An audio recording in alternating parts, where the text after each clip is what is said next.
नमस्कार मंडळी, good morning. कसे आहात सगळे? आशा करते तुम्ही सगळे मस्त आणि मजेत असाल. आज आपण बनवणार आहोत एकदम हेल्दी आणि झटपट तयार होणारा नाश्ता. आणि एक छोटं सिक्रेट सांगू का? ही रेसिपी मला माझ्या नवऱ्याने सुचवली. म्हणाला एकदा बनवून बघ. मग म्हटलं चला ट्राय करून बघूया. सुरुवात करूया. इथे मी उकडलेले बटाटे आणि अर्धी वाटी पोहे आणि अर्धी वाटी तांदळाचं पीठ घेतलं आहे. हे सगळं मिक्सर मध्ये टाकून छान पेस्ट करून घेतलेली आहे. गरजेनुसार थोडं पाणी घातलंय. कन्सिस्टन्सी थोडी घट्ट ठेवायची.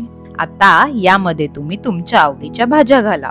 मी इथे भरड मिरची कोथिंबीरीची पेस्ट, कांदा आणि चवीनुसार मीठ घातलेलं आहे आणि थोडंसं चिली ऑइल घालून सगळं छान मिक्स करून घेतलेलं आहे.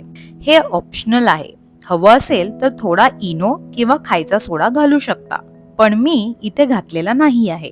आता तवा गरम झाला की डोशासारखं किंवा घावनासारखं आपण इथे घालणार आहोत. वरून थोडे चिली फ्लेक्स घातले की झाले आपले गरमागरम घावन तयार. या रेसिपीला तुम्ही काय नाव द्याल ते मला कमेंट मध्ये नक्की सांगा. व्हिडिओ आवडला असेल तर लाईक, शेअर आणि चॅनलला सबस्क्राईब करायला विसरू नका, कारण तुमचा सपोर्ट खूप महत्वाचा आहे. चला मग भेटूया पुढच्या व्हिडिओमध्ये. तोपर्यंत खा, प्या आणि मजा करा.